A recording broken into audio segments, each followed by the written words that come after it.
बिस्मिल्लाहिर्रहमानिर्रहीम अस्सलाम वालेकुम। आज के लेक्चर में हम स्टडी करेंगे regulation of gene expression in prokaryotes. इसमें हम देखेंगे ऑपेरॉन को और लैक ऑपेरॉन को।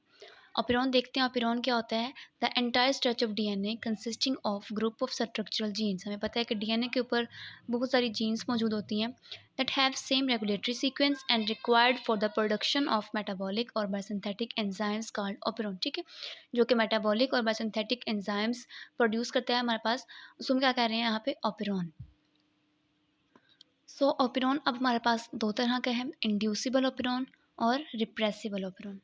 इंड्यूसिबल ऑपेरॉन क्या होता है? Operon that contain genes which encode enzymes involve in metabolic pathway. ठीक है, जिसमें कुछ जीन्स होती हैं जो कि ऐसे एंजाइम्स को इनकोड करती हैं जो कि मेटाबॉलिक पाथवे में इन्वॉल्व होते हैं। फॉर एग्जांपल लैक ऑपेरॉन, ये इंड्यूसिबल ऑपेरॉन के एग्जांपल है। Lac operon, lac for lactose. आगे है हमारे पास रिप्रेसिबल ऑपेरॉन। इसकी भी सेम डेफिनेशन है, which operon that contain genes which encode enzymes involve in, यहाँ पे मेटाबॉलिक पाथवे में इन्वॉल्व होता है। और रिप्रेसिबल ऑपेरॉन कहाँ इन्वॉल्व होता है? बायोसिंथेटिक पाथवेज में। इसकी एग्जांपल क्या आ जाएगी? Trp operon, TRP। Trp stands for tryptophan. Next बात करते हैं लैक ऑपेरॉन की, क्योंकि हमारा जो कंसर्न है वो लैक ऑपेरॉन, तो हम लैक ऑपेरॉन को स्टडी करने वाले हैं।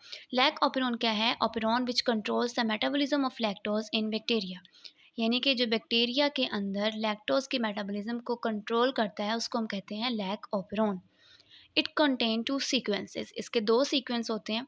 एक होता है regulatory sequence and the second one is structural sequence. Regulatory sequence में हमारे पास आगे तीन चीज़ें आ जाती हैं। रेगुलेटरी जीन आ जाती है, लैक वन, उसके बाद होता है प्रोमोटर और उसके बाद होता है हमारे पास ऑपरेटर।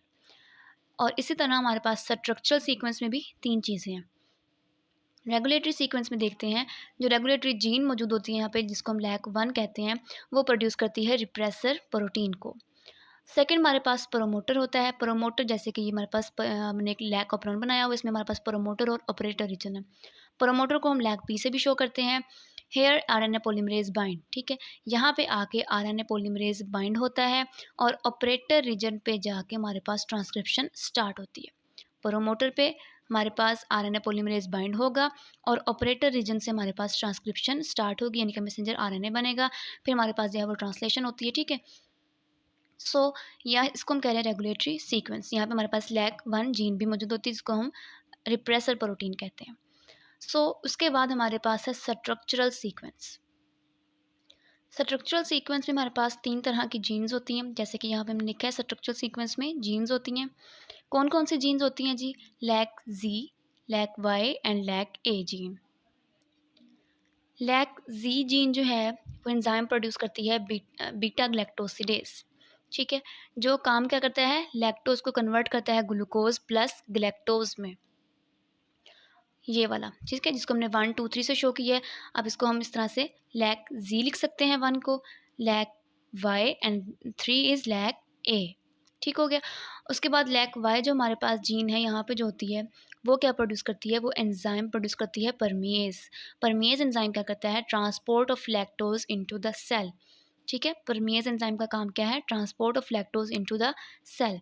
उसके बाद लैक ए जीन जो कि हमारे पास यहाँ पे मौजूद होती है, ये प्रोड्यूस करती है एंजाइम ट्रांस एसिटाइलेज, और इसका फंक्शन, इस एंजाइम का फंक्शन अभी तक स्टिल अननोन है, यानी कि अभी तक इसका फंक्शन हमें मालूम नहीं है। उसके बाद ट्रांस एसिटाइलेज में सपोज किया जाता है या इसको समझा जाता है इस तरह से कि ये काम करता है डिटॉक्सिफिकेशन ऑफ गैलेक्टोज में को। ठीक है, डिटॉक्सिफिकेशन ऑफ गैलेक्टोज का ये काम करता है, यानी कि गैलेक्टोज को किसी और फॉर्म में कन्वर्ट कर देता है। ये हमारे पास दो सीक्वेंस थे, लैक ऑपेरॉन के regulatory sequence and structural sequence. Next हमारे पास हैं कुछ modes of control of lac operon. Lac operon को कंट्रोल करने के कुछ मोड्स हैं, जिसमें हमारे पास दो तरह से हैं, एक है नेगेटिव कंट्रोल और दूसरा है हमारे पास पॉजिटिव कंट्रोल। हम देखते हैं नेगेटिव कंट्रोल में क्या होता है, पॉजिटिव कंट्रोल में क्या होता है। नेगेटिव कंट्रोल में क्या होता है? In which the presence of particular factor reduces gene expression, जिसमें किसी भी पार्टिकुलर फैक्टर का प्रेजेंस, उसका मौजूद होना जीन एक्सप्रेशन को रिड्यूस कर देता है, and it's absence increases the gene expression. और किसी भी पार्टिकुलर फैक्टर की एब्सेंस जो है, उसकी गैर मौजूदगी है, वो जीन एक्सप्रेशन को इंक्रीज़ कर देती है। ये हमारे पास एक नेगेटिव कंट्रोल बनता है। इसमें पार्टिकुलर फैक्टर क्या है? PF stands for particular factor के लिए लिखा है मैंने। सो इस पर्टिकुलर फैक्टर यहाँ पे क्या होता है, रिप्रेसर प्रोटीन, यानी कि रिप्रेसर प्रोटीन अगर यहाँ पे मौजूद होगी तो हमारे पास जीन एक्सप्रेशन नहीं शो होगा, रिड्यूस हो जाएगा उसका रेट। और हमारे पास अगर रिप्रेसर प्रोटीन एब्सेंट होगी तो जीन एक्सप्रेशन का रेट हमारे पास क्या होगा, इंक्रीज हो जाएगा, राइट। सो उसके दूसरी तरफ हमारे पास पॉजिटिव कंट्रोल है। यहाँ पे क्या होता है, presence of particular factor enhance the gene expression, right. ये पॉजिटिव कंट्रोल है, इसमें हमारे पास क्या होगा, किसी भी पार्टिकुलर फैक्टर की प्रेजेंस जो है वो जीन एक्सप्रेशन को इन्हांस करेगी और उसकी एब्सेंस क्या करेगी, रिड्यूस द जीन एक्सप्रेशन। ठीक है, इसके उलट है ये, इसके ऑपोजिट है। यहाँ पे किसी भी पार्टिकुलर फैक्टर की एब्सेंस जो है वो हमारे पास जीन एक्सप्रेशन को रिड्यूस कर देगी। और यहाँ पे पार्टिकुलर फैक्टर हमारे पास क्या है, एक्टिवेटर है, यानी कि कैप और कैम। कैप हमारे पास क्या है, कैटाबॉलिक एक्टिवेटर प्रोटीन होती है, और हमारे पास कैम्प क्या है, साइक्लिक एडिनोसिन मोनोफॉस्फेट, राइट। सो यहाँ पे हम देख लेते हैं कि it always occur in absence of glucose. Negative control हमेशा ग्लूकोज की एब्सेंस में होगा। लैक्टोज में और may not be present, lactose मौजूद हो भी सकता है और नहीं भी हो सकता। अब हम यहाँ पे देखेंगे कि अगर लैक्टोज मौजूद होगा तो क्या होगा, और अगर लैक्टोज मौजूद नहीं होगा तब क्या होगा। क्योंकि ग्लूकोज की तो यहाँ पे अब बात ही नहीं होगी, बिकॉज हमने क्या कहा कि नेगेटिव कंट्रोल हमेशा क्या होगा, ग्लूकोज की एब्सेंस में ही होगा। सो लैक्टोज की प्रेजेंस या एब्सेंस यहाँ पे मैटर करती है। तो देखते हैं कि हमारे पास लैक्टोज अगर एब्सेंट होगा तब क्या होगा, रिप्रेसर प्रोटीन क्या होगी, बाइंड हो जाएगी एट ऑपरेटर।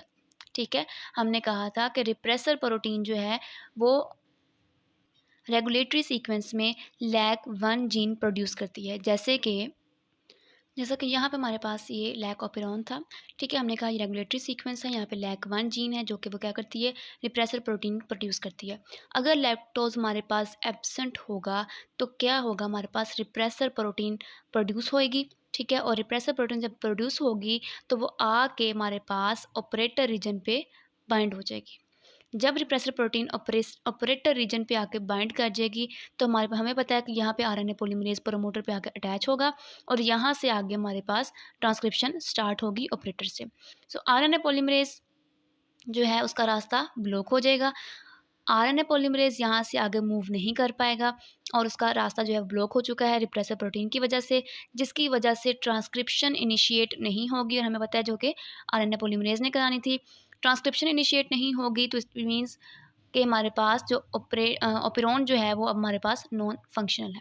ठीक है, ट्रांसक्रिप्शन ही नहीं होगी तो जाहिर है हमारे पास जो नेक्स्ट जो एंजाइम्स वगैरह बनने हैं और हमारे पास जो मैसेंजर आरएनए बनेगा, एंजाइम प्रोटीन बनेगी, वो बिल्कुल कुछ भी नहीं बनेगा और हमारे पास ऑपेरॉन क्या होगा, नॉन फंक्शनल रहेगा। सो ये तो हमारे पास एब्सेंस ऑफ लैक्टोज में। और हमें यहाँ पे क्या समझ आया कि हमने यहाँ पे नेगेटिव कंट्रोल में क्या कहा था कि किसी भी पार्टिकुलर फैक्टर की जो प्रेजेंस है वो रिड्यूस कर देगी जीन एक्सप्रेशन को। तो सेम हमने यहाँ पे यही पढ़ा, और यहाँ पे पार्टिकुलर हमने फैक्टर क्या पढ़ा था, रिप्रेसर प्रोटीन।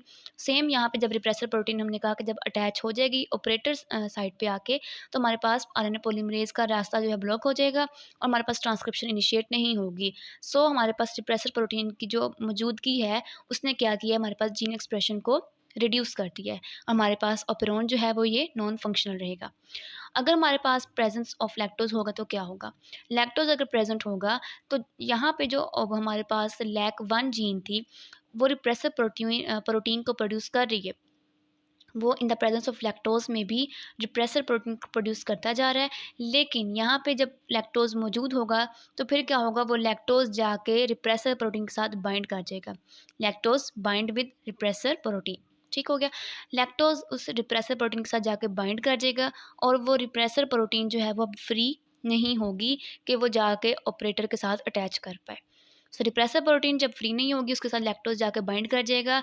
सो हमारे पास आरएनए पॉलीमरेज भी अब यहाँ पे इजीली मूव कर सकेगा और हमारे पास इन द रिजल्ट क्या होगी, ट्रांसक्रिप्शन भी होगी और हमारे पास जो एंजाइम है वो एंजाइम्स वगैरह बनेंगे और हमारे पास ऑपेरॉन वो क्या होगा, फंक्शनल होगा। ठीक है, और हमारे पास जो लैक्टोज़ है जब वो लैक वन जीन के साथ जाके रिप्रेसर प्रोटीन जो प्रोड्यूस कर रही है उस रिप्रेसर प्रोटीन के साथ जाके जब अटैच हो जाएगा तो वो लैक्टोज़ उस प्रोटीन में कुछ कन्फर्मेशनल चेंजेस प्रोड्यूस करेगा। ठीक है, जिसकी वजह से जो हमारे पास रिप्रेसर प्रोटीन है वो इनएक्टिव हो जाती है। जब वो इनएक्टिव हो जाती है तो जाहिर है वो अपना काम नहीं कर पाएगी सही से और हमारे पास जो आरएनए पॉलीमरेज है वो यहाँ से चलता जाएगा आगे आगे, हमारे पास ट्रांसक्रिप्शन होती रहेगी। ठीक हो गया। सो पार्टिकुलर एंजाइम्स बनने शुरू हो जाएंगे, हमारे पास जो ये ओपेरॉन होगा वो क्या होगा, फंक्शनल हो जाएगा। दूसरी तरफ हमारे पास है पॉजिटिव कंट्रोल। पॉजिटिव कंट्रोल में हमने क्या कहा था कि इसका ऑपोजिट है, यानी प्रेजेंस ऑफ पार्टिकुलर फैक्टर यहाँ पे क्या करेगा, इन्हांस करेगा जीन एक्सप्रेशन को, और उस पार्टिकुलर फैक्टर की एब्सेंस हमारे पास जीन एक्सप्रेशन को रिड्यूस कर देगी। और यहाँ पे पार्टिकुलर फैक्टर हम क्या बात करेंगे, एक्टिवेटर की। इस पॉजिटिव कंट्रोल में हमारे पास जो पार्टिकुलर कोई भी फैक्टर है, स्पेसिफिक फैक्टर जो भी हम बात कर रहे हैं इसकी, वो होगा एक्टिवेटर। एक्टिवेटर में क्या होगा, कैप होगा या कैंप होगा। CAP stands for catabolic activator protein and cAMP stands for cyclic adenosine monophosphate. So it occur in the presence as well as absence of glucose. ये हमने कहा था, जो नेगेटिव कंट्रोल था हमने कहा था कि वो हमेशा ग्लूकोज की एब्सेंस में होगा, लेकिन जबकि हमारे पास पॉजिटिव कंट्रोल जो है वो ग्लूकोज की प्रेजेंस में भी हो सकता है और ग्लूकोज की एब्सेंस में भी हो सकता है। And it is independent of lactose if glucose is present.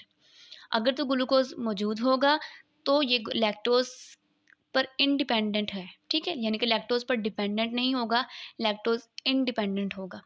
Right. तो अब हम देखते हैं कि यहाँ पे इन द एब्सेंस ऑफ ग्लूकोज क्या होगा और इन द प्रेजेंस ऑफ ग्लूकोज क्या होगा, क्योंकि हमने कहा कि ये प्रेजेंस और एब्सेंस ऑफ ग्लूकोज दोनों में हो सकता है। So in the absence of glucose क्या होगा, हमें पता है कि glucose concentration in bacterial cell जो है वो इन्वर्सली प्रोपोर्शनल होती है level of cAMP. Right. So अगर हमारे पास ग्लूकोज कंसनट्रेशन बैक्टीरिया सेल में इंक्रीज हो जाएगी तो हमारे पास लेवल ऑफ कैंप जो है वो डिक्रीज होना शुरू हो जाएगा। अगर हमारे पास ग्लूकोज कंसनट्रेशन डिक्रीज होगी तो लेवल ऑफ कैंप हमारे पास इंक्रीज होना शुरू हो जाएगा। ये हमारे पास क्या है, इन्वर्स रिलेशन है। अब हम बात यहाँ पे कर रहे हैं एब्सेंस ऑफ ग्लूकोज की। तो ज़ाहिरी बात है इन्वर्स रिलेशन है, तो एब्सेंस ऑफ ग्लूकोज में हमारे पास इट मीन्स कि ग्लूकोज यहाँ पे एब्सेंट है।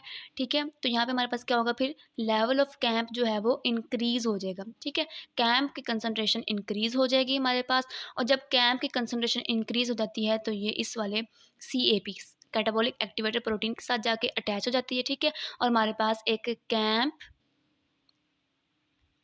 कैप और कैंप जो है ये एक कम्प्लेक्स बन जाता है, यानी कि ये वाला कैंप और कैप कॉम्प्लेक्स बन जाता है। ये कम्प्लेक्स क्या करता है, ट्रांसक्रिप्शन को इनिशिएट कराता है। मैसेंजर RNA के ट्रांसक्रिप्शन जो है वो हमारे पास इनिशिएट होगी और हमारे पास क्या होंगी, स्ट्रक्चरल जीन्स बनेंगी और हमारे पास लैक ऑपेरॉन यहाँ पे क्या होगा, फंक्शनल होगा। So in the presence of glucose हमारे पास क्या होगा, it is the first preference of bacteria for the metabolism glucose. ठीक है, यानी कि हमारे पास जो ग्लूकोज होता है वो बैक्टीरिया के अंदर सबसे पहली उनकी जो है वो प्रेफरेंस ग्लूकोज ही होता है फॉर मेटाबॉलिज्म। अगर ग्लूकोज ऐड किया जाएगा, बैक्टीरिया जो है हमारे पास स्पेसिफिकली वो लैक्टोज का भी यूज़ करते हैं इन द एब्सेंस ऑफ ग्लूकोज। ठीक है, बट उनकी जो प्रेफरेंस होती है सबसे पहले वो क्या होती है, ग्लूकोज ही होती है मेटाबॉलिज्म के लिए। लैक्टोज को वो सिर्फ तभी इस्तेमाल करेंगे जब उनके पास ग्लूकोज एब्सेंट होगा।